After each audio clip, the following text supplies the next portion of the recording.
یا یاقوت اور موتیوں سے بنا ہے؟ ہم نے اپنے بت سونے سے بنائے ہیں، آپ کے اللہ کس چیز سے بنے ہیں؟ کیا وہ سونے کے ہیں یا ہیرے کے؟ وہ دراصل کائنات کے خالق کو بھی اپنی بنائی ہوئی چیزوں کی طرح سمجھ رہے تھے۔ وہ اللہ تعالیٰ کے لیے بھی ویسا ہی خاندان اور مادی وجود تلاش کر رہے تھے جیسا کہ ان کے بتوں کا وہ تھا۔ اللہ جس کے بارے میں محمد بتاتے ہیں، کیا وہ سونے یا ہیرے کا بنا ہے؟ اس کے آباء و اجداد کون ہیں؟ یہ سوال صرف معلومات کے لیے نہیں بلکہ اس دعوت توحید کو نیچا دکھانے کے لیے تھا۔ ہم محمد سے وہ سوال پوچھیں گے جن کا جواب وہ نہیں جانتے، پھر ہم ان کے مذہب کو مسترد کر دیں گے۔ نبی کریم صلی اللہ علیہ وسلم نے ان کے سوالات سنے۔ آپ صلی اللہ علیہ وسلم نے اپنی طرف سے کوئی جواب نہیں دیا۔ دیکھو دیکھو، محمد کے پاس ہمارے سوالوں کا کوئی جواب نہیں۔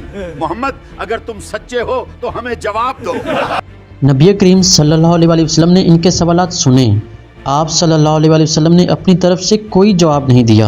آپ صلی اللہ علیہ وسلم نے ہمیشہ اللہ کی وحی کا انتظار فرمایا۔ وہ لمحہ ایک عجیب خاموشی کا تھا۔ ایک طرف مکہ کے سرداروں کے متکبر چہرے تھے جو اپنے سوال پر نازاں تھے اور تکبر کر رہے تھے۔ خاموش محمد، خاموش محمد۔ اور دوسری طرف اللہ کے رسول صلی اللہ علیہ وآلہ وسلم تھے جو آسمان سے آنے والے جواب کے منتظر تھے۔ محمد خاموش ہیں۔ میرے خیال میں وہ کافروں کے سوالات کے لیے اللہ کی وحی کا انتظار کر رہے ہیں۔ صحابہ کرام رضی اللہ تعالیٰ عنہ بھی یہ منظر دیکھ رہے تھے کہ اب کیا جواب دیا جائے گا۔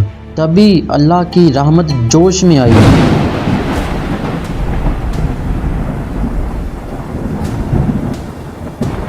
بے شک اس وقت کے گھر دے اللہ تعالیٰ نے اپنے پیارے حبیب صلی اللہ علیہ وآلہ وسلم پر حضرت جبرائیل علیہ السلام کو بھیجا اور اپنے تعارف میں وہ 4 آیات نازل فرمائیں جنہوں نے قیامت تک کے لیے توحید کا سب سے جامع اور مکمل بیان فراہم کر دیا۔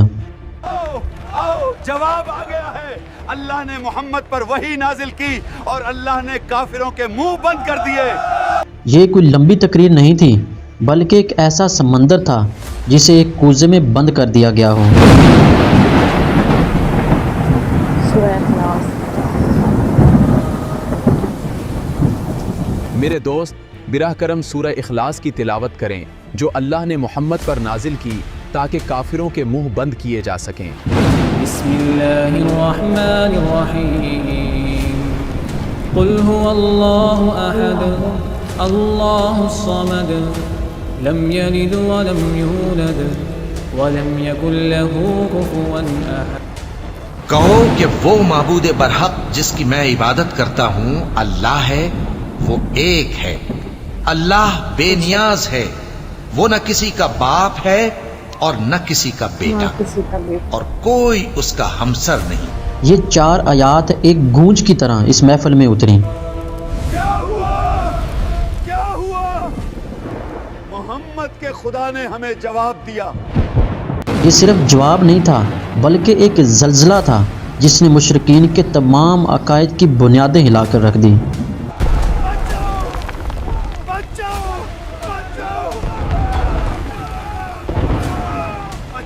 وہ جو ایک پیچیدہ نسب نامے اور مادی تفصیلات کی توقع کر رہے تھے، انہوں نے ایک ایسی حقیقت کو دیکھا جو ان کے تصور سے بھی بالاتر تھی۔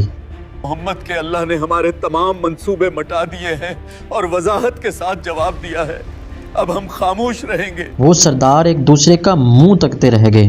ان کے پاس مزید کوئی سوال نہیں بچا تھا۔ ان کی ساری منطق اور سارا تکبر ان 4 مختصر جملوں کے سامنے ریزہ ریزہ ہو گیا۔ آپ دیکھتے ہیں کس طرح اللہ نے کافروں کے منہ بند کر دیے، اور یہ حقیقت ہے، اللہ ہی وحید ہے۔ اس دن کے بعد یہ سورت سورہ اخلاص کہلائی، یعنی وہ سورت جو ایمان کو شرک کی ہر ملاوٹ سے خالص کر دیتی ہے۔ یہ اللہ کا شناختی کارڈ ہے جو ہر شخص کے لیے ایک واضح جواب ہے جو یہ پوچھنا چاہے کہ اللہ کون ہے۔ سورہ اخلاص قرآن مجید کا دل اور عقیدہ توحید کا خلاصہ ہے۔ یہ سورت اللہ تعالیٰ کا وہ تعارف ہے جو اس نے خود کروایا ہے۔ آئیے اس سورت کی 4 مختصر مگر جامع آیات کے سمندر میں غوطہ لگائیں اور اس کے موتی تلاش کریں۔ بسم اللہ الرحمن الرحیم قل هو الله أحد الله الصمد لم يلد ولم يولد ولم يكن له كفوا أحد۔ اس آیت میں ایک لفظ کفون کا مطلب ہے برابر، ہم پلہ، جوڑا یا کوئی ایسی چیز جو کسی بھی لحاظ سے مقابلہ کر سکے۔ آسمان کی طرف دیکھو، اللہ کے سوا اور کون یہ خوبصورت آسمان بنا سکتا ہے؟ بے شک اللہ ہی قادر ہے۔